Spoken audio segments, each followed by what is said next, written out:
Greetings, YouTube. This is Fifth.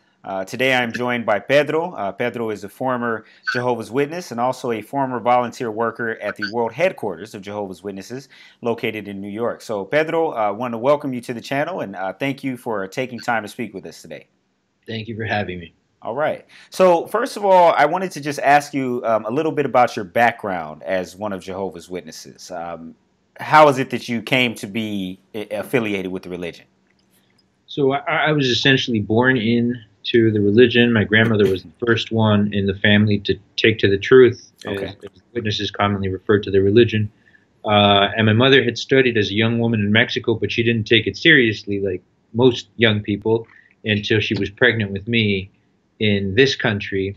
And she would often tell me that she saw these kids, the teenagers who were vandalizing a wall in LA, Hmm. and that was the pivotal moment where she decided, I'm going to commit to the religion seriously. And looking back on it now, I think she did it mostly for me, because here was this immigrant, mostly alone in this country in her early 20s, who had very little experience on her own, who had very little traditional education, and here these people were offering her a way out. So that's how she got involved, and she prayed specifically regarding me to Jehovah that I be a boy. And if I was a boy, she made a vow to him that she would devote him to me to his service. And so obviously it was 50-50, but she saw it as an answered prayer. And so Hmm. since Jehovah, from her perspective, kept up his end of the deal, it was her life mission now to keep up hers. And that's what consumed her and by extension my life up until now. Wow.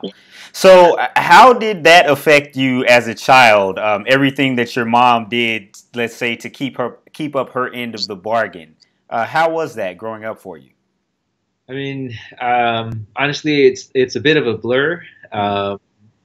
It's a very long and regimented routine that I had as a child. So the Spanish congregation I grew up in was extremely zealous, and I know you know how Spanish congregations are. They're known for getting out there and recruiting people, but this congregation stood out as a congregation that created more congregations, and Hmm. it was special even in a congested, heavily JW congested area like LA. So everyone would kind of pressure her to pioneer. And they offered her, we'll drive you, we'll help you with the baby. So really, she had no excuse, and they convinced her to pioneer in 1994. So I was 3 years old, and that was when the hour requirement was 90, Hmm. not the 70 that it is now. Right. And I was along for every bit of it because we didn't have money for childcare, and thankfully she was ahead of her time in that she was very cautious with me being left in the care of other adults, and that may have protected me from other issues that took place in the area in congregations in LA. Um, so let's see.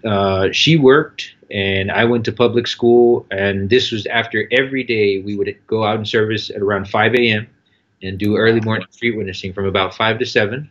And then she would go to work, I would go to school, and even like the diehard people in the congregation thought that she was a bit extreme in bringing me, and they would say, "Come on, he's just a kid." But she thought, "Well, this is Jehovah's will. This is what I promised, and this is what's going to take my boy to Bethel." So she didn't Right. care what they said. And to be honest, it wasn't always bad. Like, yeah, it's boring and it's cold and it's super early, but my fun became seeing how much literature I could place Hmm. in a morning, because I'm a kid, I'm cute, nobody turns me down. I remember like handing out 100 magazines. You don't care if they really gonna read them. You just Right.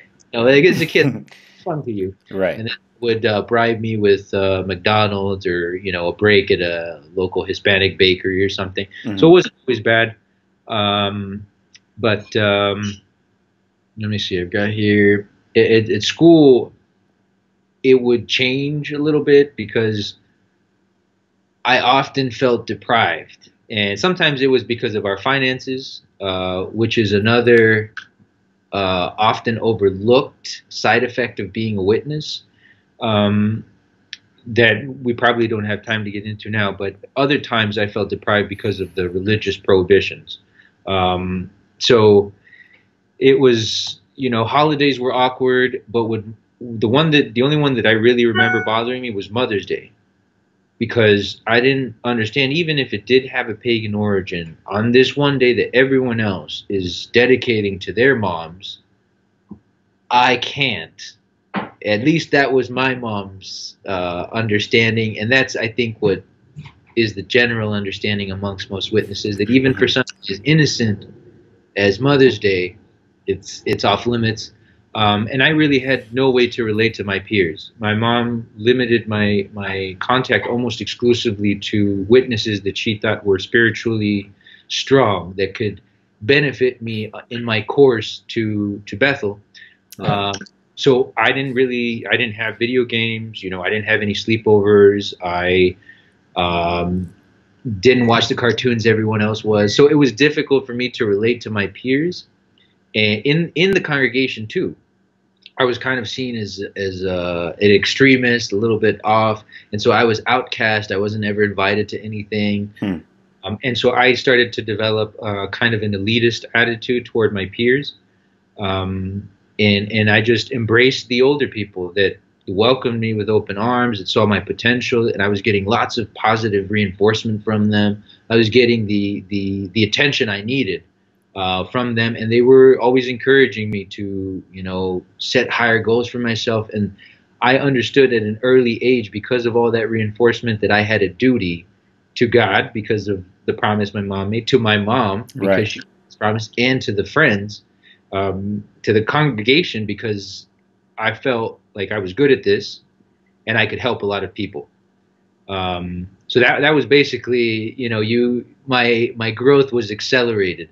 If I sound precocious, it's because I was. I fast forwarded through my childhood, and if I wanted to hang with the older people, which were the only people that would accept me, I had to become like them. Right.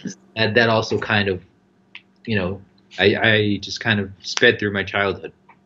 Wow, yeah, things like that will definitely make you grow up, at least within the Jehovah's Witness context, a lot faster, especially if you're not able to relate with your peers as much as you mentioned. So up to this point, everything that you've described is prior to your even getting baptized. Is that correct? Yeah. I was 11 years old when I was baptized. Okay. And I got baptized later than I would have liked. Because I felt this overwhelming sense of duty, and I already had an understanding that what I was doing was kind of off the books because I wasn't baptized. I wanted to start getting credit. And I already, it's crazy that I already understood that my years in special full-time service would also affect my later goals. I understood it to the point that they resulted in extra vacation days at Bethel. So I knew, let's get this started now. I want to start getting credit for it. And it felt like the right thing to do. I didn't do it because anyone put me up to it. If anything, my mom held me back. She felt it was premature until the circuit overseer convinced her, hey, he might lose the desire altogether. Right. And so I was baptized February 23rd, 2003. 23 is my favorite number, so obviously I read into that too, that was somehow divine. I got baptized at the Woodland Hills Assembly Hall in California. Okay. So based on our previous conversations, it sounded like you started pioneering pretty shortly after that. Is that correct? Yeah. So again, with that same mindset of let's get all the work in now. Just like a parent who wants their kid to go pro in a sport, does whatever moves they have to make to get their kids there. I started auxiliary pioneering as soon as I could. That was the first thing I did after I was baptized, and they required you at the time to pioneer for at least 6 months as an auxiliary pioneer before you could join the ranks as a regular pioneer. So I did my 6 months, which ended in August, coincidentally, and I could pioneer the new service year, which was September. So yeah, that was right right from the get-go. But it wasn't as hard because, like I said, I already had that schedule and lifestyle. Hmm. It would just now be credited for. Right. So regular pioneer by the age of 11. Hmm. Wow. Yeah, that's definitely one of the younger ages I've ever heard of doing that. You're still essentially in elementary school or maybe the first year of junior high. Yeah, something like that. Okay. And that was kind of weird because at the same time that I'm doing this Hmm. because I know it's the right thing to do, I feel it's the right thing to do, and because I know it's making everyone else happy, and I feel, um, I feel like this is a rewarding thing to help others. How could everybody wins? So let's do this. But at the same time, I'm starting to grow. I'm starting to develop a little more self-awareness, Sure. and I'm starting to develop an identity separate from the one that I refer to now as my cult identity, Mm. where I would allow myself I would to do things that were off limits to Jehovah's Witnesses, just because I was curious, and they weren't anything extreme. I started cultivating friendships with non-witnesses at school. Um, I remember I ran for office in fifth grade, Mm. and unbeknownst to my mom at the time, she found out later, and I had to reap the consequences. But I was the first president of my elementary school.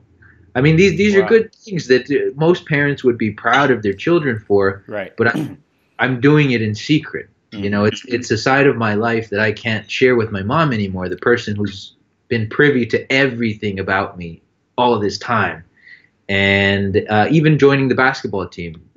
We moved to Oregon because my mom thought the streets might appeal to me still, and I hated Oregon. I had a lot of, issues with the transition, and so she allowed me to play basketball as a diversion. But this had to be kept secret from the congregation. Here I was just exercising, getting Right. rid of, excess energy, and this all had to be secret because there was the risk that if the elders found out, I might have to step down from the pioneer ranks. Uh, Wow. so that was a huge concern. All just for wanting to wear a jersey and Exactly. burn a little steam off. Right. So it was interesting. I also developed more of a skeptical. I'm a very skeptical person now, and this started happening around this time. I was always the kid who was in trouble for talking back or questioning the teacher, challenging the teacher. I wasn't afraid. If I felt I was right, I was going to defend my opinions. And most of the time, the overwhelming majority of the time, I was wrong. Hmm. But it was just those few times where I was right that showed me it's good to be skeptical, Okay. because sometimes you might accept something that's not true, Hmm. regardless of who it's coming from. And so I started developing questions about the religion, like why are Pokemon bad? Like that was a huge thing in the Spanish congregation, especially in LA, Yeah. where speakers would lecture on why Pokemon shouldn't be allowed, Right. that they're a link to Satan himself. I couldn't understand why I couldn't go on certain field trips. Hmm. They're all for educational purposes. We're not going to a bar, Why can't I go? Or other little things that I was not allowed to do, not because it was explicitly written in Watchtower publications, but because Watchtower's influence had conditioned a whole community to go even beyond their strict limitations. Right. And the Spanish congregation, especially because they already have this religious background mostly, and they generally have a respect for the Bible, now they have an organization to attach to God, and they're going to go by the book with everything the organization says, and then some. So it was just an interesting dynamic trying to juggle both worlds. Hmm. And I wasn't hypocritical. I was sincere in my efforts. I wanted to do the right thing, but I also didn't understand why these things were so bad. Exactly.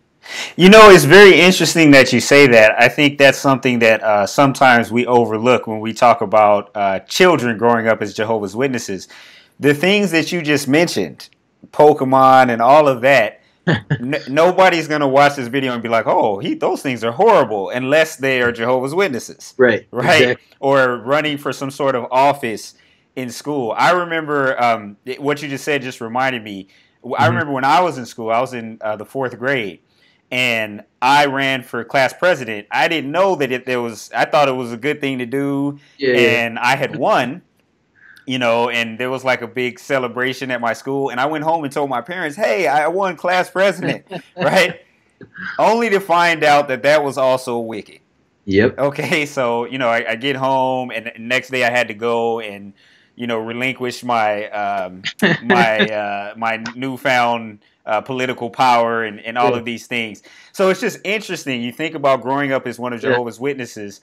And the things that you just as a child, the normal things, it's not mischievous or wicked things that you're trying to do, but even these very innocent things, just like participating in the flag salute, just like every other kid or whatever, you constantly have to go against those instincts. So that's interesting that the way that you dealt with it was to kind of buck against it. And I think that's something I wish I would have had the wherewithal to do at that time. Yeah, I guess I was fortunate to have been born with those. Like, I've always been curious, right. And I'm the kind of guy that I can't let that question go. I have to get an answer, and if it's insufficient, I'm going to question everything about the source. Right. And it's funny you mentioned that, because I would have gotten away with my presidency if my teacher hadn't been so proud of my speech at the assembly. She told my mom about it. Oh, wow. Constantly tells me I have to step down just like you. Yeah. And I didn't want to give up the power, this newfound power that I had. So right. I ended up not resigning, but I was impeached along with my vice president for fighting each other as 5th graders. Oh, my goodness. So that was the end of my political career. Wow. Yeah, that's amazing. That's amazing. So during all of this time, even though you were starting to get what's only defined in the Jehovah's Witness context as a rebellious streak, as a child, you still were aware and you still had the desire to go to Bethel, right, to fulfill your mother's vow that she made to God. And so what were the kind of things that you were doing to be groomed, or even to groom yourself to be ready to take that on and ultimately be accepted to Bethel? It was... looking back on it now, like, I admire my mom so much, because it really was, she just wanted the best for me. And for her, Bethel was Columbia, Harvard, the NBA, the NFL. Right. That was Bethel for her. Mm-hmm. So that was our only goal. What she meant by devoting me to Jehovah was Bethel service for life. So at home, we already had a very strict schedule. That was never an issue, but we would go to the extremes of having our Watchtower study on Monday nights at the time that the Bethel family was having the Watchtower study. We would try to do like a morning worship every day with reading the daily text. Excuse me, and we would make bigger moves. Like, my mom decided the Spanish congregation, anyone who's been in the field knows it can be very volatile. There are a lot of traits in the community that come out that are difficult to suppress. And so my mom just got tired of that environment. We went to an English congregation, and instantly, like, I thought I knew the truth, but it wasn't until I went to the English congregation where I really learned how the organization worked, right? Which is really missing in the Spanish field, which is natural. The first congregation was English. Mm-hmm. They're a little bit ahead of the curve, at least procedurally. Sure. And I loved all that, the structure, the organization, because my life had been that way, and it was so comfortable for me. I realized not only could I be a good shepherd and help people spiritually, but I could also be a good administrator. I could be a good enforcer for Watchtower policies, because I had no problem subscribing to them. I understood them, and I could explain them back to people. Wow. So that began another part of my spiritual evolution. I started to connect more with circuit overseers, with missionaries, with other Bethelites. And now they make an allowance for younger than 19-year-olds to go to the Bethel meetings. So the first one I could go to, I was there, and I would always stick around, talk to the right people, make the right connections. And the circuit overseer I had at the time fortunately took me under his wing, and I'm forever grateful to him to this day, because the man that I am today is in great part because of him, regardless of the witness background that he had. Sure. And so I went to Pioneer School with him. I had to wait till I was 16. At the time, I don't know if it's still the case, but at the time, if you were under 16, you had to go with a family member or wait until you were 16. So I had to wait 5 years to go to Pioneer School. I went, and those 2 weeks were incredible. They like put me back into focus mode. We're going to Bethel. Forget school, forget being cool, forget pursuing academia, because that really appealed to me. And in high school, like, I realized I'm not going to go to the NBA, which had been my dream, my secret dream that I kept from my mom. I'm okay, but not good enough to start varsity in a small town. Okay. So I start realizing that I really want to be an intellectual. I want to be something in academia, but I can never admit that to the people that I want to share this with the most. Right. So it was in school, getting this pressure from teachers, start looking for where you want to go to college, start deciding what you want to do. And hearing that, my heart would break every time, because I know I can't. Even though this is what I want to do, I know I'd be in a great place there. I couldn't. The hardest thing, I was just telling my wife, was taking the SATs. The first time, I didn't know what to expect. They came back, I scored highly, and I started getting attention from universities around the country with invitations for full rides, some of them. And, having to shut that down because of this new focus that I had took a lot out of me. Like, I remember for my last 2 years of high school, we also decided, so that I could focus on making whatever last minute adjustments I had to get me to Bethel, I was homeschooled.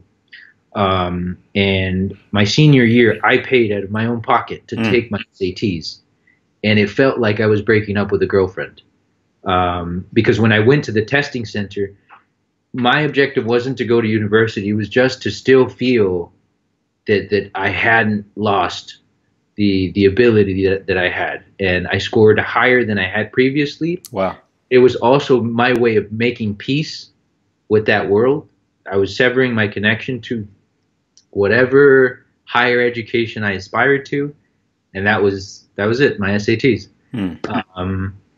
And yeah, we did some need grading in Guatemala after I graduated from high school for a week, and I applied to Bethel. And all along the way, we're increasing, at least I'm increasing my activity. My mom's working full time, but I have a very part-time job. And I have 10, 12 Bible studies.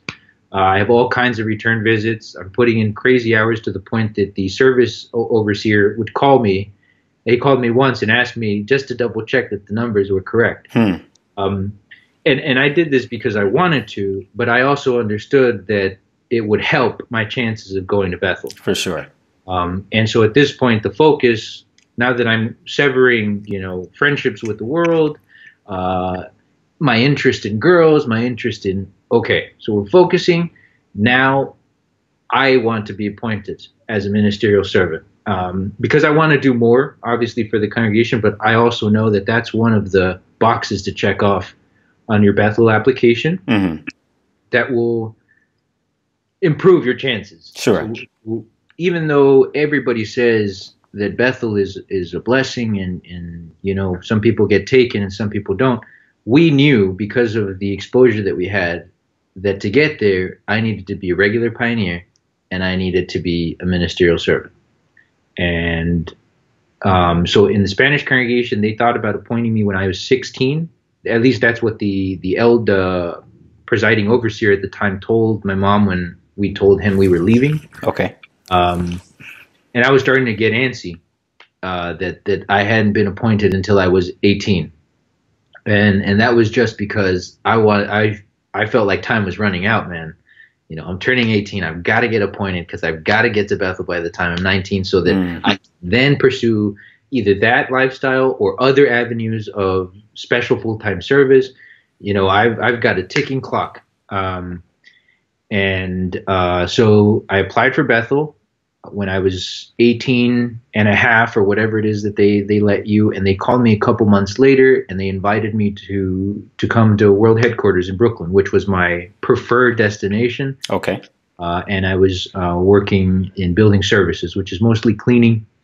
I was there for 3 years. I lived in the Towers building, and it was a great experience. Like, the first year was unbelievable, and it felt like, you know, Mama, I made it. Right. And that was special when my mom came she just came with my aunt to drop me off at Bethel. And it was very, it felt like a little procession, because here this was this lifelong vow that she is finally delivering on, that she put so much work. You know, we didn't have money, in part because of the religion, because our focus was the religion. Okay. She didn't pursue any relationships with anyone because her focus was getting me to Bethel. So she sacrificed a lot too. And then she dropped me off. She just went for the day. We had lunch with the Bethel family. She saw my room. She got on a taxi, got on the plane, came back home. And we made it. That was what we believe the happily ever after ending to our story. Wow. Usually in building services, if you're there long enough, I don't know if this is the way it still works, but at least in Brooklyn, after about a year, if you've proven yourself trustworthy, reliable, responsible, the brothers will meet with you and they will ask you to work the night shift. And that's a huge responsibility, because here you are, a 19, 20-year-old, being asked to, with other 19, 20-year-olds, care for the safety of 1,500 to 2,500 Bethelites and $1 billion worth of property. So it was, I saw it as a huge honor, and I was still gung-ho about everything at Bethel, and I wanted something else to do. So I challenged myself, and I went to the Italian congregation. I had never spoken Italian, no exposure to it. And for the first time in my witness career, I had a congregation where I felt at home. Okay. And I felt genuinely loved. And so it became very easy for me to open up to them. And they embraced me with open arms. And Bethel became less and less charming for me, but I still had the congregation. Okay. And that's what kept me, okay, I can stick it out. Okay, and so I also understand that around that same time, you also became a Bible tour guide at one of the world's most well-renowned museums located there in New York. Could you tell us a little bit about that?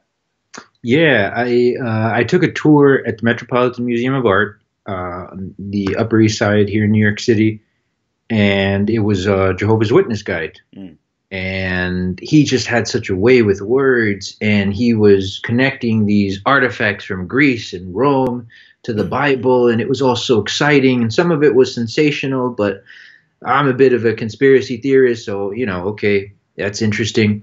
And by the end of it, I was just so blown away with him that I said, I want to be a part of this. And I reached out to a lot of people that know about these tours, they think they're under the impression that they come under the oversight of World Headquarters. They don't. It's an independent program that's run by essentially one guy. His name's Mark Johnson. He's a former Bethelite. He used to be a sub-CO, I think. He's an elder in Brooklyn somewhere. And so I emailed him, reached out saying, I want to be a part of this. And I persisted for a few months until I got the interview. I was given the outline for the tour, which is a 3.5-hour biblical tour. The first one is called The Woman and Her Offspring. When I started, it was The Woman and the Seed. And so because I was working nights, I had the freedom during the day to go out to the museum and explore to my heart's content. And here I was being brought back into the world that I thought I was saying goodbye to when I took my last SATs. Because here I was in the greatest museum in the Western Hemisphere every day. And I found out later there was a bit of money involved too. So I was living the dream, meeting all these awesome people, and I saw the impact that I was having in their lives, while at the same time getting the intellectual stimulation that I had been craving for all this time. So that and the congregation made Bethel bearable, but that was short-lived. Okay. I see. And so you were a tour guide at the Metropolitan Museum of Art while at the same time being at Bethel. Did your work at Bethel, was it affected in any way as a result of this other endeavor that you were involved in?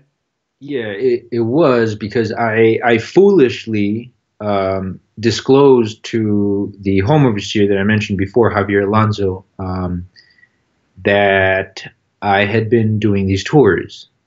And I didn't think that would be an issue, because here there were guys on the night crew that would spend their days chasing after girls, or going to movies, or sometimes engaging in illicit activities that would definitely get them kicked out. And here I was giving a biblical tour to fellow witnesses, trying to help them strengthen their faith. And his reaction was very negative. It shocked me. And he began asking how often I did it. And that's when I knew, like, okay, keep things as vague as possible. Right. But it never left me, because now any little mistake that I made wasn't because I'm a night worker. That's probably the reason why I forgot to take out the food garbage downstairs in the basement. Instead, it became, oh, he's giving these tours, which is now affecting his work. So he's going to have to give something up here. And, I was kind of, some of the brothers tried to muscle me into giving up the tours by saying, you came to Bethel not to give tours. You came to Bethel to work. And I think, I've already established that I don't do too well with that. So I didn't resist in any overt way, sure, but I still kept doing the tours. I said, no, this is a good thing that I'm doing. Okay. I'm helping other people. I'm making a little money on the side. Everybody wins. And I'm still fulfilling my assignment at Bethel. I'm still keeping up with congregation responsibilities. So, but it just kind of dampened my whole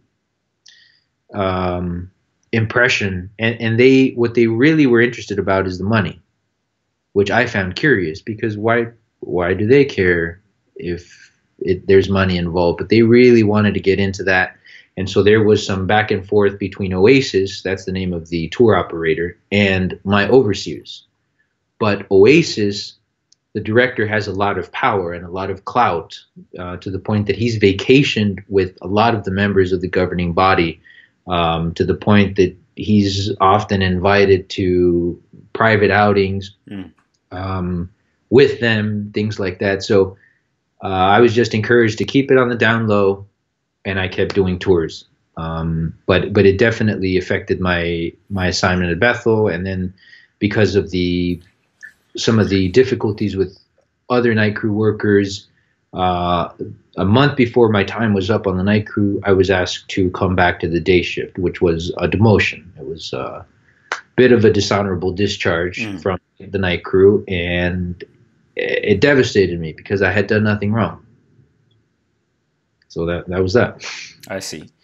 So did you remain at Bethel for much longer after that? Yeah, I stayed for about a year. Okay. And but every day became dreadful. And so then the decision was, do I value this privilege of service more than my dignity? Is it worth it to put up with all of this unnecessary stress just to be able to say at the district convention that I'm at Bethel. Mm-hmm. And I visit back home, and it just wasn't worth it to me. Right. And it had lost the glitter that is so often attached to Bethel.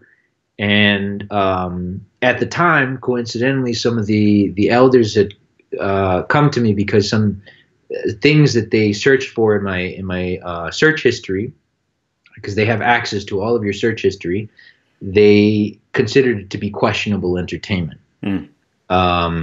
And so I was asked about the kind of music, the kind of words that were used, and then the two brothers who met with me, it was Sean Banks and Eddie Hofstetter that met with me, and they were fishing to see if they could get me to confess to more.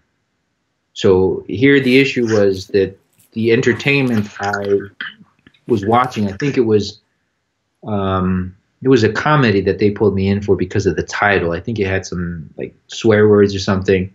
And they asked me what was the content of it. And they asked me about, a couple other things that they saw. And they left the room and they said, "We want you to think about it. And if there's anything else that you want to talk about, then would be the time." And so I don't like feeling bullied. Right. Very much felt bullied at that moment. They were looking for something to kick me out. Mm-hmm. I didn't give them anything, and there was nothing really there. But they said, "We're not kicking you out, but we do think we're not asking you to leave, rather, but we do think you'd be better served in the field." So, and that expression, "you'd be better served in the field." What does that mean for any who aren't familiar with Bethel lingo? Right. So it's funny because you say the lingo because I love mobster movies. Okay. And in watching all these mobster movies, there's so much between the lines that they don't say, but you understand what they mean. And Bethel is very much like that.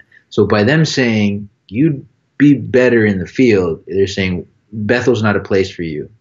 And if you stay here, it's not going to work out for you either.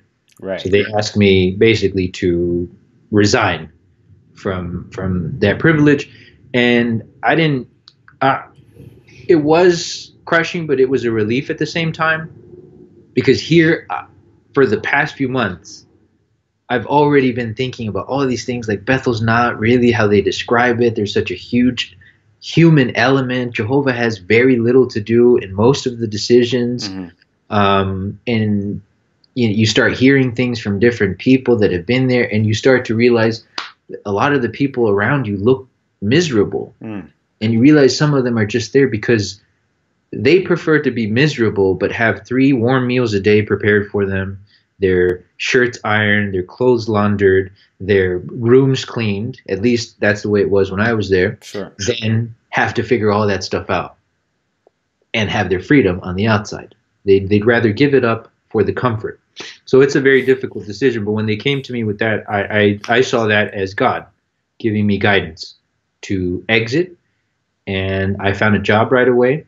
But really, it was most of my income was coming from the tours at the Met. And I found a place to live right away. So I exited. But the hardest thing was telling my mom when she came to visit me again at Bethel. And it was so hard because she will never understand what it was for me to realize your whole life may have been in vain. Because the goal was not to be a circuit overseer, a missionary. That would have been nice, but the goal was Bethel for life.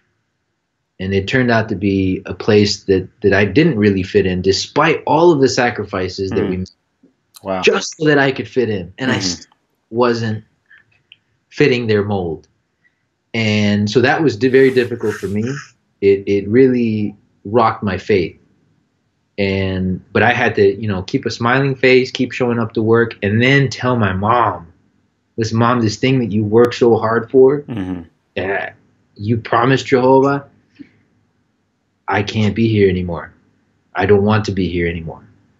And I'm grateful to my mom that she understood that something at Bethel could not have been right for me to react that way, because she had been there through all the sweat and tears for us to get there. Like, I wouldn't just go back on that unless I had a legit reason. So she was the only person that sided with me. She didn't want to get too into the details. She didn't want to hear some of the ways that I was talking because it sounded a little bit like apostasy to her. But I was just trying to tell her, like, Bethel is not everything that it's not the brochure, the Bethel brochure that they give you for life at Bethel. Right. That's not how it is. And so, yeah, I left Bethel, but they didn't leave me alone because I had also, towards the end of it, clashed with some of my overseers because they pulled a fast one on me that we don't have time to get into, and it'd be difficult to really explain. And I didn't take it well, and I kind of resisted, and I stood up for myself, and I said, this is not okay. They reached out to my Italian congregation and sent a letter saying, we recommend that we review this brother's qualifications to see if he is still fit to serve.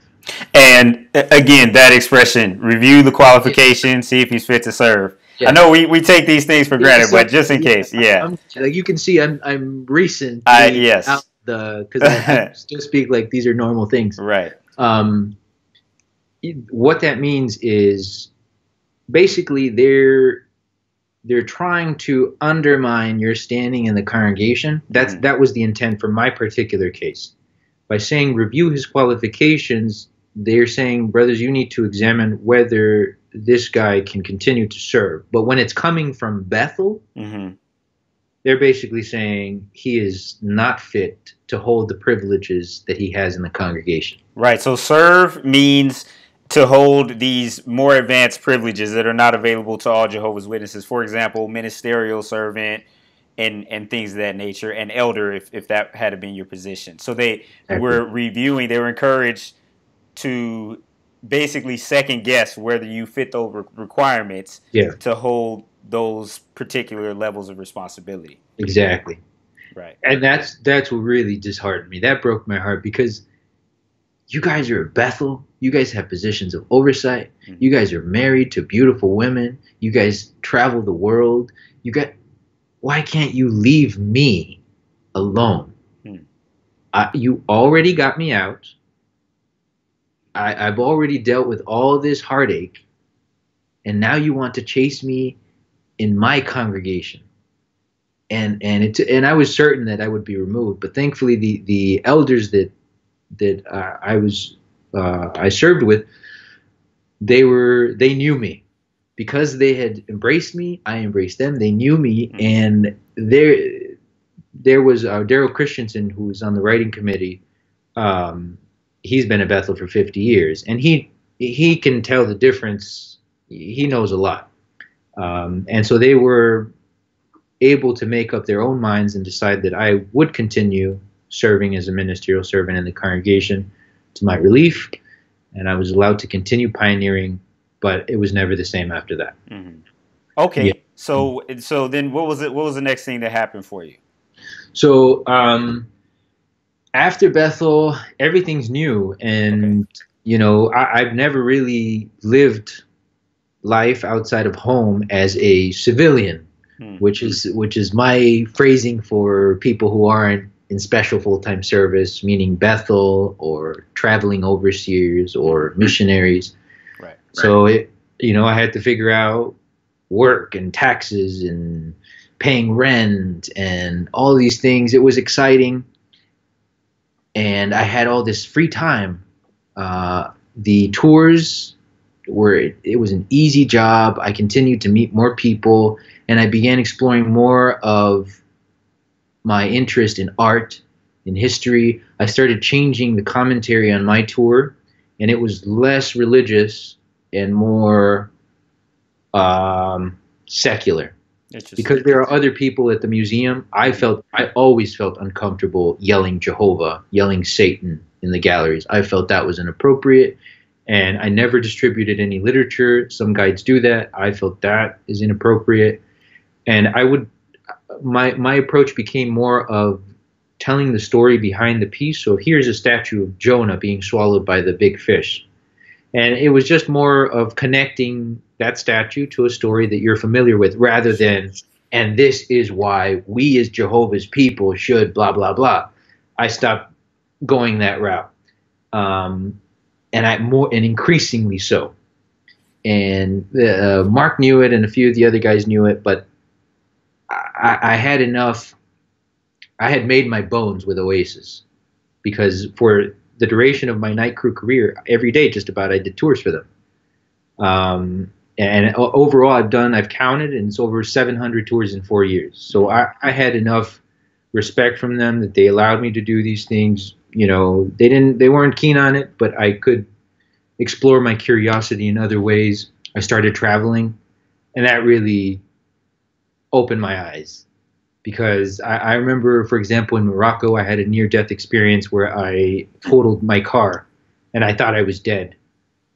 And these two Arab guys showed me the most extraordinary kindness, who didn't speak much English. I didn't speak Arabic or French. They called the rental people. They called all kinds of, they took me to my hotel. And things like that I would experience all the time while traveling, and meet all these interesting, intelligent, kind people. And I would think, like, there's no way Jehovah is going to kill these people just because they chose the wrong religion, or they chose no religion. Right. And it started getting me to think, you know, which person has greater value in God's eye? One that does things because it's in the watchtower, because the guy says it from the stage, or because that's, despite them not believing anything, that's what's in their heart. And so I started to see that there were good people outside of the religion, that not all was bad. I started regretting more and more not having gone to college.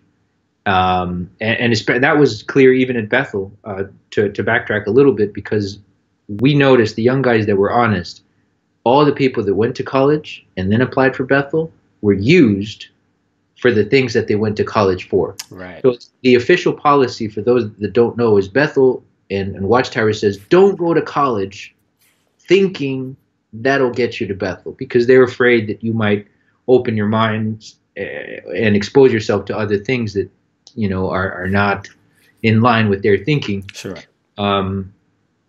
But the reality is, if you go to college to be an accountant and you apply to Bethel, you're going to be called. Maybe like my roommate that I had for a time, he was a waiter for a couple months, but then they called him to be an accountant. Sure.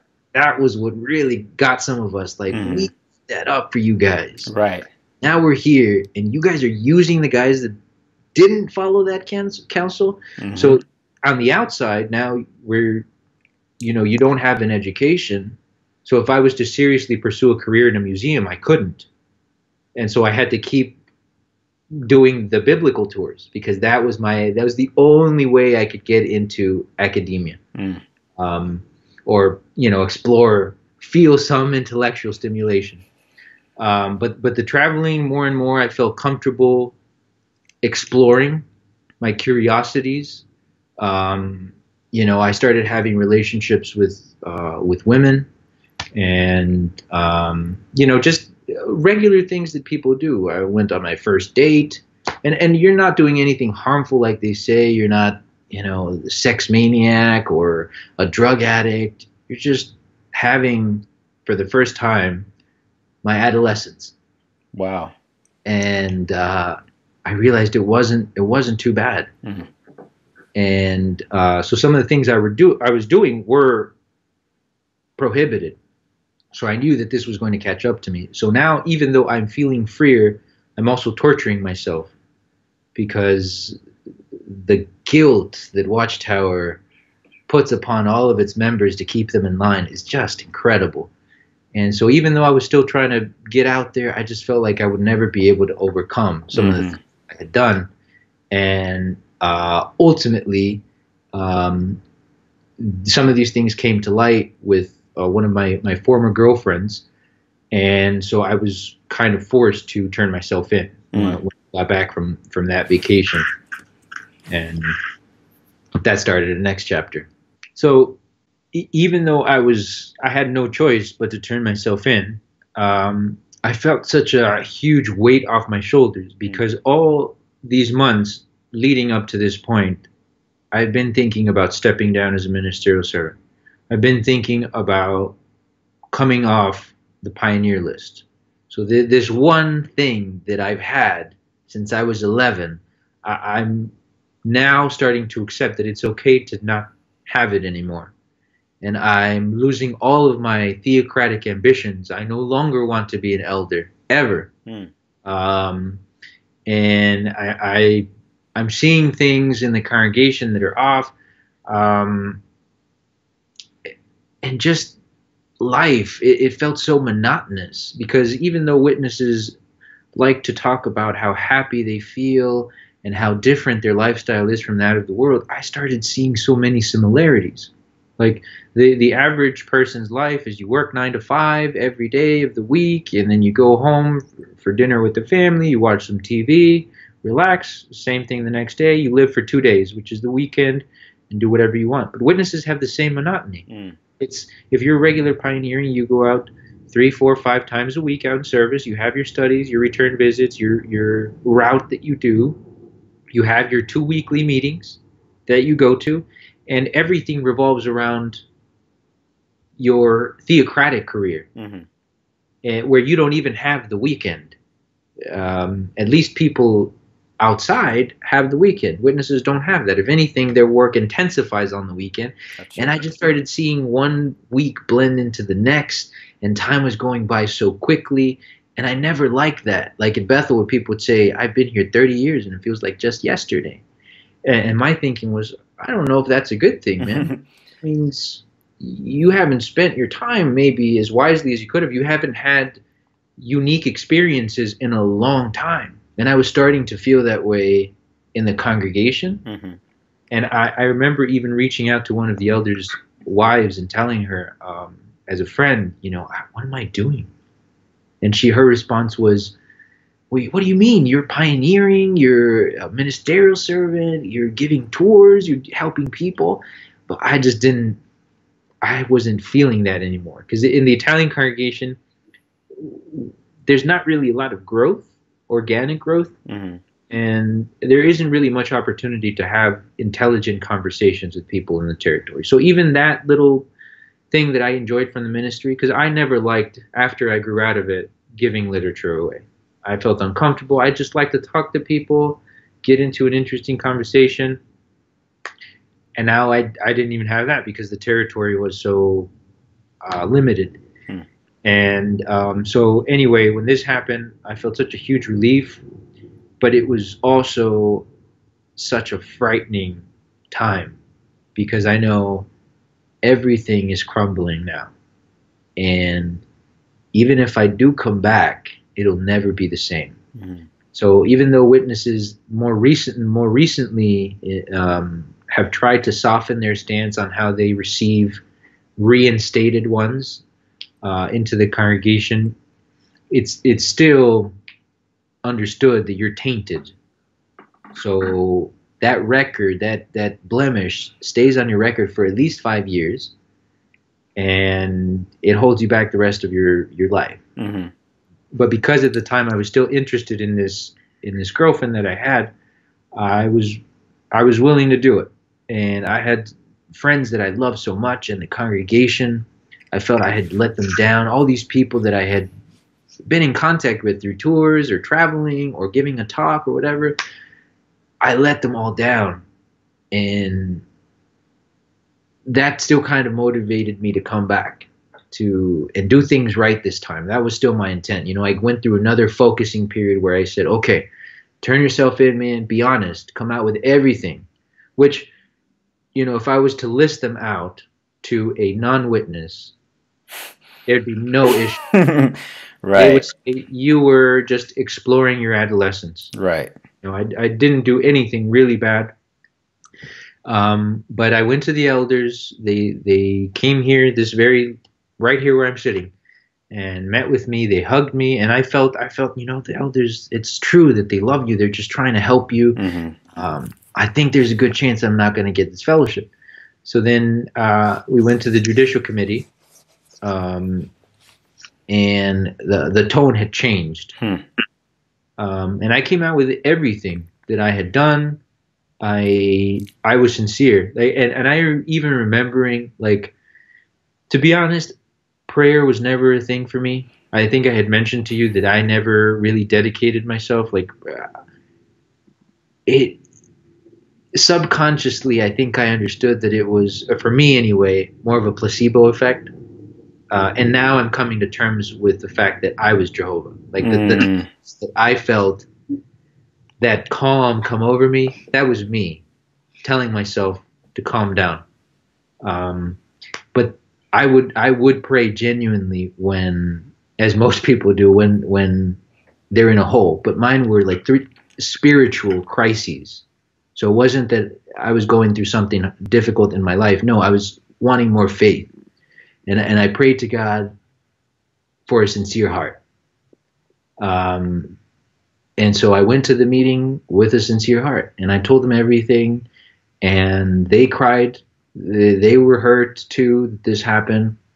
But at the end of the day, they're company men. All of these guys went to MTS school, or they've just been around, so they're going to do what the company says. And they admitted to me, we feel you are repentant, but the repentance has to befit the magnitude of the sins. And we feel that not enough time has passed.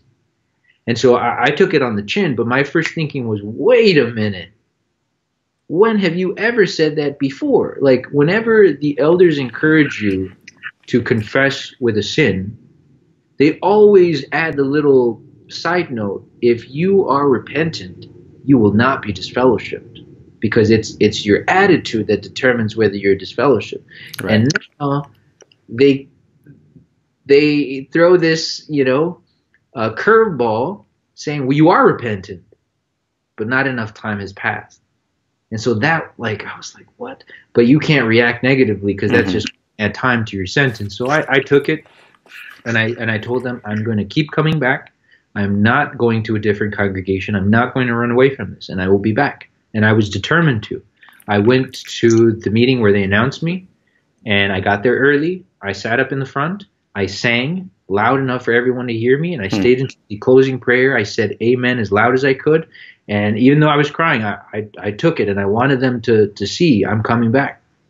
And then there was the whole telling everyone leading up to this, and getting their reactions, and the people that you care about the most, telling them, bro, I've got something to tell you. I'm going to be disfellowshipped. And these people are just shocked and crushed. And they're also thinking, now we're going to be cut off. So it was just so much going on. But I trucked through it. I found a job that I devoted myself to, and it was just daily re-indoctrination.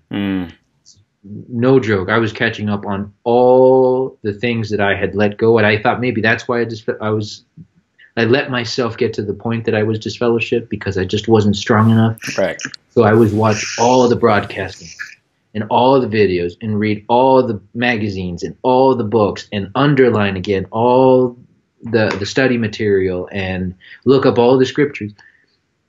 And then I wrote my reinstatement letter after 6 months of not having missed one single meeting. And because I understood that there would be a reinstatement hearing, I thought that I would be given a chance to present my case. And when I went to the back room, there were just 2 elders, and one of them wasn't on the judicial committee. So I understood they had already made their decision. And it took everything in me not to lose it then, because I understand 6 months have passed, but I feel Jehovah has forgiven me.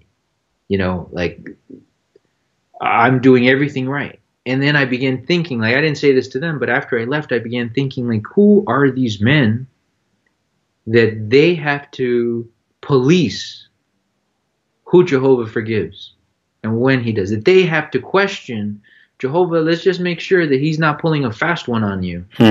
Let's give it more time. Like, if Jehovah's forgiven me, that's all that matters. Right. Then I started thinking about how does this fit with the story of Manasseh? Because if we're going to go by your level of repentance should meet your level of sin, Manasseh would have never lived long enough to make up for all of that. And yet, he cries out to God. God hears him. He feels compassion for Manasseh. He restores him. And the Bible doesn't say Manasseh got away with it. The Bible says he came to know God through that kindness, through that mercy. And then I thought about the prodigal son. Like, the father had no idea what his son's intentions were. He could have just been coming back to ask for more money. But he sees him from far away, and he gets everything organized. He runs out to him, embraces him. If the prodigal son's father was a witness, he would have had to make his son wait outside for who knows how long. Good point. But that wasn't what Jesus was teaching. And so it just, all these things. And so I'm starting to get a little bit more and more frustrated, and I start hearing things at the meeting, and I'm starting to realize now that the kingdom, whatever book they were studying about the kingdom, I'm starting to realize this book really isn't about the kingdom. This book, the first and last chapter about the kingdom, everything else is propaganda to cement the governing body as God's spokespeople. And I'm starting to think maybe I'm just angry. I need to relax with this kind of thinking. And then I downloaded a PDF version of Ray Franz's Crisis of Conscience. For those that don't know, a former governing body member, which is the top level. That's the Jehovah Jesus, and then there's the governing body. And I never understood why he left. Why would you get that high and leave? Like, even if you don't believe anymore, just the comfort, the lifestyle. He must have had a legitimate reason to leave. So I'm reading the book at the same time, and I'm starting to recognize some of the names in the book, and some of the things that he's listing sound familiar. And I'm going into it with an open mind, but I'm starting to realize it is more likely that he's telling the truth than he's not. Right. And I went to a meeting, I remember, and I even found the notebook that I wrote in, because I started compiling some of my doubts. And I wrote this 10-30-16. The Sunday meeting was one of these talks that's doctrinal. I always hated those. And he talks about how the Bible is scientifically accurate. Obviously, they read Isaiah 40:22, the circle of the earth. So I'm extremely bored, and I start looking up the cross-references to the circle of the earth. And I see that in the New World Translation, is it 2012 or 2013 edition? 2013. 2013. So every other cross-reference renders that Hebrew word not as circle, but as horizon. So I look up Job 26:10, horizon. I look up Proverbs 8:27, horizon.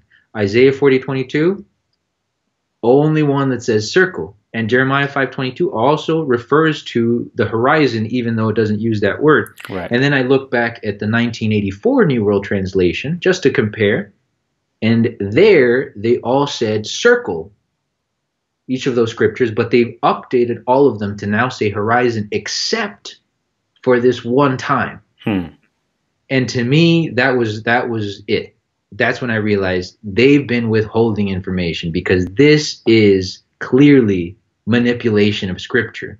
If they realize that this word was mistranslated in every other instance, why do they choose not to correct it here? Well, because it discredits your opinion that the Bible is scientifically accurate. And then I found out that the Jews didn't believe the earth was round. The Jews believed the earth was flat, and that they were kind of in this, like a snow globe thing, where the earth was flat, and then the waters above the expanse and the waters beneath the expanse made sense because they felt that there was a dome between those waters. And then I started reading the Bible objectively. Came to the story of Dinah, and it just bothered me how the witnesses spun the story and essentially they shame the victim for her own rape. And I just thought, like, objectively, that's not even the point of the story. Mm-hmm. The point of the story is just to explain, why did Judah get the blessing? Oh, because Reuben, the firstborn, raped his father's concubine. Mm-hmm. He was disqualified. And then Simeon and Levi killed off all these people as a response to the rape of Dinah. That's why the story is here. It's not to say it was her fault having worldly friends, but that's convenient. And so I started seeing more of these little twists and turns. I started seeing some misquotations or prominent people that have been quoted in Watchtower publications speak out and say, that was completely out of context. I never would have said anything to support any Watchtower creeds, stuff like that. And then I finished Crisis of Conscience. And you can't go back after that. I met a beautiful young lady who, because here's another thing that people don't talk about, but at least it was for me, it was a concern to find somebody that would love me on the outside. Mm-hmm. Now I'm like, man, will I ever find someone? And how will anyone possibly understand me with all this messed up upbringing and all the things that I went through? Yeah. But she liked me, I guess. So that gave me the courage to realize that I could start again. Mm-hmm. I could start a new support network. Right. And I felt safe enough to say, okay, I need to leave. And the last meeting I went to, appropriately, at the end, the secretary announced that they needed more money for the completion of the Kingdom Hall rebuild that they're doing. Okay. It's a 3-level Kingdom Hall, so the expense is great. But they needed, I don't remember if it was $20,000 or $30,000 beyond their original budget. So this is, you requested X amount of money originally, it was given to you, and now you need 20,000, 30,000 more. That was my thinking. What happened with all that money? Don't you guys do this all the time? How could you underestimate by so many thousands? Everyone else, the only question that they raised their hands to ask was, when's the deadline to donate money? And that's when I realized these people are brainwashed. They can't see what's right in front of them. And that was the last meeting that I went to. And that was in December of last year. Wow. And that's when I woke up. So December of last year. Yeah. Very, very recent. And we're starting to see a lot of people in the last couple of years that are really figuring it out. You know, the internet really is the worst enemy for any group that employs mind control or any group of undue influence. So we can see that you're an example of that. So, okay, so at this point you're awake, you're no longer indoctrinated, you no longer have the desire to be one of Jehovah's Witnesses again, get reinstated, and you mentioned something very important. The thing that is in a Jehovah's Witness mind when they think about no longer being one of Jehovah's Witnesses, because it's something that the governing body instills, is that the only kind of real love there is love by people who are Jehovah's Witnesses. If you go out in the world, which is their term for anybody who's not one of Jehovah's Witnesses, i.e. the other 99.9% of the earth's population, all they want to do is take advantage of you. You know, they're going to chew you up and spit you out. So when you receive that love from someone or from your friends or whatever that you meet once you're gone, it's kind of like you almost second guess it at first. Yeah. You know, it's on the Truman Show. Exactly. It's like, even if you're starting to wake up and realize that most of what you've been taught is false, it's like your instinct. This stuff is deeply ingrained, right? So your instinct is to say, no, but I'm sure they're trying to do something. Mm-hmm. You know, they got something up their sleeve, right? So it's just, it's a very, it seems very sinister, you know, to control people's minds in that way where you make them feel like, you know what, you guys are right. I can't live life without this religion, right? I have to use this. So, but again, the good news is that you did wake up, you know, as so many of us have. So once you were awake and no longer indoctrinated in the way you had been for so long, Was your desire to come on channels such as mine or speak out against the organization? No, that still was like the furthest thing Right. from my mind. Because even though I had negative experiences and I woke up, I was still indoctrinated enough to believe that apostates, as Watchtower calls anyone who speaks out negatively for any valid reason against them, it's the worst of the worst. It's there's Satan, there's the worst, then the demons, and then the apostates are right above them. Absolutely. And they call them mentally diseased. They're bitter, but I would see the impact that the cult still had on my life outside of it. And we together with my wife, we were now married. Things happened very quickly for us, and I'm now happily married to her. But we watched some documentaries on HBO, and there was another one on Netflix about Scientology. And as I'm watching this, I'm looking at her and I'm like, how could anyone be so foolish as to believe any of this garbage? And then as the movie went along, as the documentaries went along, I'm like, wait a minute. That's what I was in. I think what did it was the Sea Org. So I guess the headquarters of Scientology are at the Sea Org, and that's their Bethel. And some of the things, obviously Scientology is maybe a more extremist cult than, I think definitely a more extremist cult than Jehovah's Witnesses, but the tactics, the patterns are the exact same. The shunning is there. They just have different terms or maybe higher intensity for, how they keep control, but it's the same. And then I saw a documentary on Netflix that I recommend to anyone having doubts. I think it's called One of Us. It's on Netflix about the Hasidim community, which is so close to us here in Brooklyn, and how insulated they are, and how difficult things are for you if you want to leave. And so I just, because I care about at least my family, I know my friends will probably never agree with me or hear me out. My family, especially my mom, I care about these people, so I would try to tell them, watch these documentaries and see if you notice any similarities. I wasn't pushing them in any direction. I would just say with an open mind, watch these documentaries, see if you notice any similarities.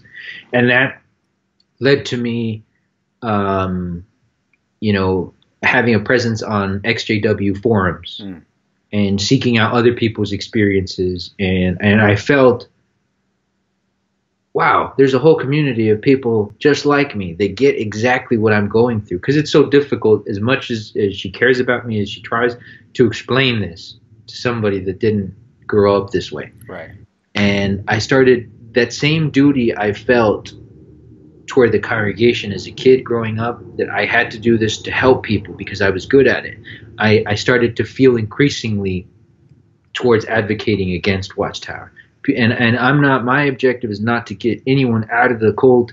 If you want to dedicate your life to the cult, that makes you happy. In some cases, it does improve people's lives. If you go from being a homeless drug addict, which they always love those examples, which are so rare, but being a witness will probably improve your lot in life. In any case, my objective is just to help people have a full understanding. Absolutely. Before you get into this, really consider the commitment that they're asking you to take on. Right. Because I think about, and I'm not religious anymore. I would consider myself agnostic, but I still love scriptures. And one scripture that I always liked was Proverbs 2:1-5, where Solomon is counseled by David to seek for wisdom as for silver, for gold. Why silver? Since gold is more precious, silver is deeper. You have to go much deeper into the earth to dig it out. It's harder to get. And I feel like the witnesses have very cleverly hid gold, and they have marked the X's on the map and with all the people that are affiliating themselves or starting to study with them, they lead them right to these, exact spots. Right. And these people find gold, and they're so happy, but they don't dig any deeper. And that's why the witnesses really target people like my mother, who, don't have much education, who are not very well off financially, who are just looking for something, who are already religious, and looking for something to fill a void for them. So that's all I want. I just want for people to see the full picture, because Watchtower obviously has a very difficult time accepting all of its false prophecies, all of its propaganda, all of its scandals. Just anything that's negative, Watchtower will never own up to it. So exactly. Somebody else has to let people know, hey, Watchtower is not just the Bible teach book. Right. Every chapter, it's funny that the Bible teach book, it's almost like every chapter you're giving something up. And by the end of it, you don't realize how much you've given up, because by then you will have given up most of your friends, your family, or anybody that discourages you from studying. You've been encouraged to cut them off. Mm-hmm. Given up your religion. Before you get baptized, you have to turn in a letter of resignation to your former church. And that essentially cuts off that support network. Sure. At work, if you had acquaintances that you hung out with, that you were close with, that you grabbed drinks with, you have to limit that contact now, unless they're willing to join the religion as well. Mm-hmm. So it seems very innocent. It's beautifully packaged. But the longer you're with the witnesses, the more you give up until you have nothing left. And if you want out, it's only then that you realize there is no way out. If you're disassociated or disfellowshipped, that's the only way out. And that's their last recourse. Mm-hmm. Hold hostage the only people that you have left. Exactly. And they are shameless even in their own publications. Mm-hmm. They don't mention, like the video that's so famous from the regional convention recently of the young woman that was disfellowshipped and came back. They very shamelessly made it clear that the girl didn't come back for Jehovah. There was no mention of God anywhere in her reasoning. Right. It was, I wanted my family back. Exactly. So my advice to anyone who's on the fence or is questioning the goings-on of Watchtower because of a report that they've heard of on the news, mm-hmm. or some other legitimate form of media, don't suppress your doubts. Explore them. And there really is no danger, because if what you believe is true, it will stand up to scrutiny. Exactly. And there's nothing that can make the truth untrue, mm-hmm. if it's true. Sure. So explore your doubts. And if you find that they stand up to the scrutiny, then great. But question things. And this persecution complex that witnesses are trained to develop is exactly what keeps them from figuring these things out. Mm-hmm. Witnesses are, in the grand scheme of things, not really that important to any government, or even the ones that have picked on them, but they have this self-aggrandizing quality to them that, they're all coming out to get us. Mm-hmm. We're not coming out to get you. Right. We were people just like you, is sitting in your very position not too long ago. Right. And there are legitimate reasons for why we come to the realization that this is not the truth, and in fact it's far from it. So explore your questions. Don't limit yourself to Watchtower research, Watchtower approved research, because, like I said, there's no harm in exploring what you believe to be true. It will stand up to scrutiny, and if it doesn't, then that's how you know you've been conned. And if you do decide, if you're on the fence, start building a support network outside of the religion, right. Because it gets incredibly lonely. And that's why some people take their lives. They can't handle that psychological torture, that emotional stress. They kill themselves. So if you're thinking of leaving, build a support network outside. Know that there are lots of people like you, like me, that are willing to provide any kind of advice or support to people that are, trying to start a new life. And ultimately, my approach, maybe it's easier for me because of my personality than others, but I don't negotiate with kidnappers. And that's what Watchtower is. If they're holding your family hostage, don't negotiate with them, because ultimately it's you that has to live with the consequences. It's very difficult to cut off all these people, but you're so much happier. And the freedom, it's exciting and it's humbling right now to figure things out. And every day I'm constantly asking myself, do I really believe this? This residue left over from my indoctrination. Exactly. That's exciting, and it's so liberating to decide I want to vote. I want to be active in the community. I want to do good for people, which even that is discouraged as a witness. So just, explore those doubts and don't rest until you've got an answer that is sufficient for you. Yeah, that is so true. I agree with you wholeheartedly as far as what you're saying about the purpose of the activism. Most of us, myself included, all we're really trying to do is give people access to information. I think about some of the choices that I made as one of Jehovah's Witnesses, some of the sacrifices I made, the fact I didn't go to school and any of these things. Had I had access to the information to which I now have access, I believe I would have made a different decision. I believe I would have done things differently, right? Maybe there's some people who, if they had that access to that information, they would have done the exact same thing. But I feel that everyone deserves a right to be able to make that decision based on being able to look at the full picture. Any decision that you make with only partial information, you're doing yourself a disservice. So I definitely echo your sentiments. Just explore. Maybe it'll lead to you strengthening your faith in that position even more. But just make sure you are well informed, and in that way you can be sure that what you're doing is correct. I think also another recommendation I would make, if I understand the concerns, because I was in that same boat. I shut off my ears to anything that verged or hinted at apostasy. Right. I understand that. So for those witnesses, just follow the Australian Royal Commission's findings on the institutional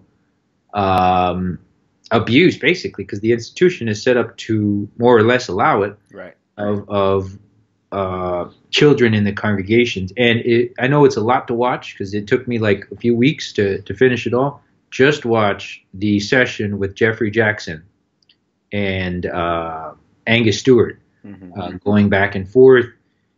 Because in your video you mentioned that being as pivotal. I felt just like you did. I felt embarrassed for Watchtower that this is one of Christ's brothers, and he's clearly trying to avoid answering the question. He's giving half-truthful answers. Something's not up, and that's really what cements it, I think, for a lot of people, is when they see a member of the governing body withholding information from Caesar. So that's a big one for witnesses that don't want to maybe listen to other voices that they feel are more apostates, because it's just a royal commission that's looking into child sex abuse with different institutions. They have no bone to pick against Watchtower. There's no reason that they're singling them out. And those were their findings, that there are all these issues, not just with child sex abuse, but other things in Watchtower. But yeah. Exactly. Pedro, thank you very much for those thoughts. I really appreciate you sharing that with us. Now, one thing you mentioned early on is that you were in the Italian congregation. So I understand that you do now speak Italian. Yes. I know there are people from all over the world, people that speak different languages that also tune in to these types of channels. If there is someone who has Italian as a first language, is there anything that you would like to say to them? Any message you would like to deliver in Italian? Definitely. L'Iddio che stai conoscendo o hai già conosciuto attraverso i testimoni di Geova non ha mai lasciato nessuno con delle domande sincere, come dimostra anche la Bibbia.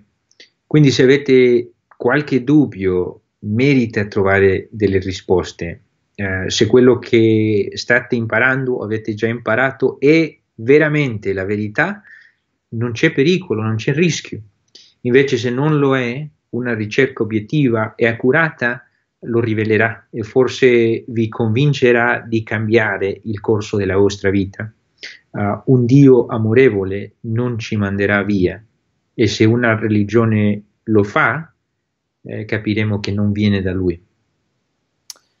Thank you very much, Pedro. Really appreciate you taking the time out to speak with us. Just so much experience within the organization. That's definitely something that's beneficial, and it's going to be very helpful within the XJW community. Look forward to any activism that you'll be engaged in as well.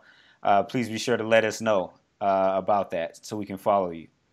Yes, sir. I've got a website, thebrokenkite.com. Okay. It's mostly my photography, but I will be having a rants and raves page with any XJW material. And I've also got a YouTube channel set up. I don't have any videos yet, but I'm The Broken Kite also on YouTube. And I'll be hoping to share more of my story or discussing other uniquely witnessed experiences there. Perfect. Yeah, we definitely look forward to checking that out. So, again, thanks a lot for coming on, and we really enjoyed listening to you today. Thank you for having me. It was a pleasure.